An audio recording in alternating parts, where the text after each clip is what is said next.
Today we're reading Walt Disney's Cinderella.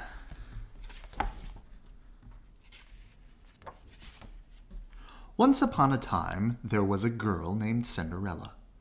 She lived with her stepmother. The stepmother did not like Cinderella. She made her work very hard every day. Cinderella had two stepsisters. Their names were Drusilla and Anastasia. The stepsisters never had to work. They just pranced around the house in their fancy dresses, and they always made fun of Cinderella because her dress was so plain.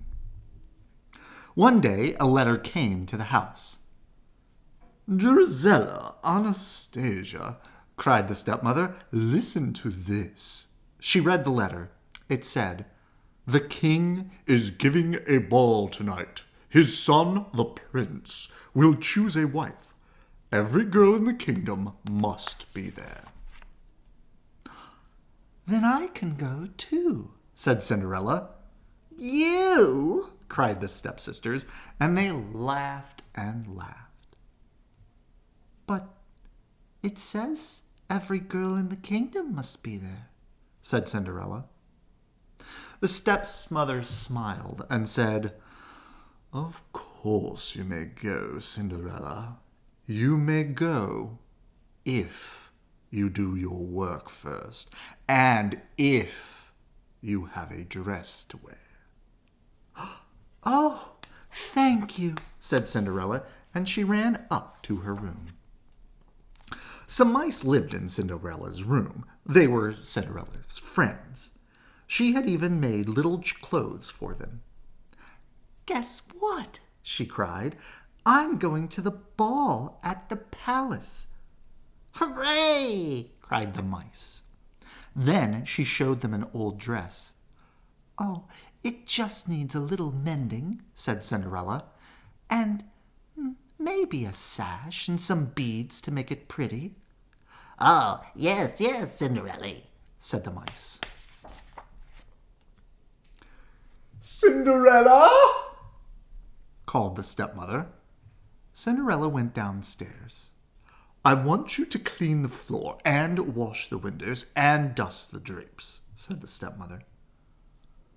"But I did that yesterday," said Cinderella. "Do it again," said the stepmother. Cinderella worked as fast as she could, but there was always one more thing to do.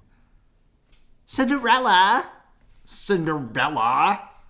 Cinderella!" "Oh, dear," said Cinderella. "I will never have time to mend my dress." "Moo, they make Cinderella work, work, work," said a fat mouse named Gus. "She will have no time to fix her dress," said a skinny mouse named Jack. "We can do it," cried the mice. "We can fix Cinderella's dress." Gus and Jack sneaked into a big room. The stepsisters were dressing for the ball. I hate this old sash," said Drusilla, and she threw it down. "I've never want to see these beads again," said Anastasia, and she dropped them on the floor.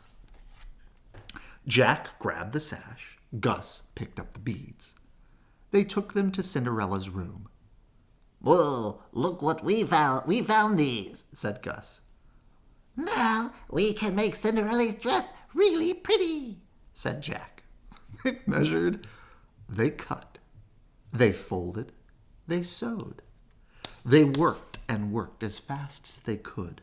The hours went by quickly. Cinderella had to help the stepsisters with their dresses. And when she was done, the stepmother said, "It is time to go to the ball, girls. Are you ready, Cinderella?" "No," said Cinderella sadly. "I did not have any time to fix my dress." "Too bad," said the stepsisters. "You must learn to work faster," said the mother. They watched Cinderella go up to her room. When Cinderella opened the door, she saw something wonderful. Her dress was ready. Surprise! Cried the mice. It is the prettiest dress I've ever seen, said Cinderella, and she put it on. Cinderella ran down the stairs. Wait, she called. I can go now. I have a dress. The stepmother and the stepsisters could not believe their eyes. My sash, cried Drizella. my beads, cried Anastasia. They ripped off the sash and pulled off the beads. Cinderella's dress was ruined. Come along, girls, said the stepmother. The prince is waiting for you. And off they went to the palace. Cinderella was left behind. Cinderella ran into the garden. The mice ran after her. Oh, how I did wish to go to the ball, said Cinderella. Oh, but it is no use. Wishes never come true. Oh, never, my dear, said a voice. Cinderella looked up, and there was a little woman with a wand. I am your fairy godmother, she said. I'm here to give you your wish. Now, let me see, said the fairy godmother. I need a pumpkin and a horse and a dog. What luck! They're right here. Yes, I will need some mice. When the mice heard this, they began to run. But the fairy godmother stopped them with her wand. Now for the magic words, she said. Bibbidi, bobbidi, boo. She waved her wand, and the pumpkin turned into a coach. The horse turned into a coachman. The dog turned into a footman, and the mice turned into white horses. Oh, now hop in, my dear, said the fairy godmother. But my dress, said Cinderella. Oh, my, cried the fairy godmother. I almost forgot. She waved her wand again.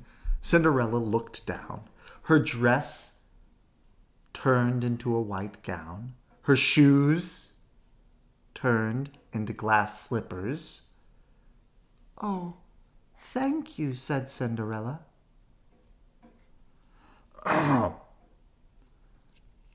Now hop into the coach, said the fairy godmother. But remember, all the magic ends when the clock strikes 12. Oh, I won't forget, said Cinderella, and off she went to the palace. At the ball, the king was complaining. Oh, the prince has met all the girls in the kingdom, he said, and has not found one he likes. Oh, give him time, said the Grand Duke. Oh, he's had enough time, cried the king. Just then, Cinderella came into the ballroom. When the prince saw her, he bowed. May I have this dance? He asked. Yes, said Cinderella. All night the prince danced only with Cinderella. They danced around the floor as if in a dream. Everyone said, Oh, how lovely she is. Who can she be? The hours went by quickly, and suddenly the clock began to strike midnight. Cinderella ran down the palace steps. As she ran, she lost a glass slipper.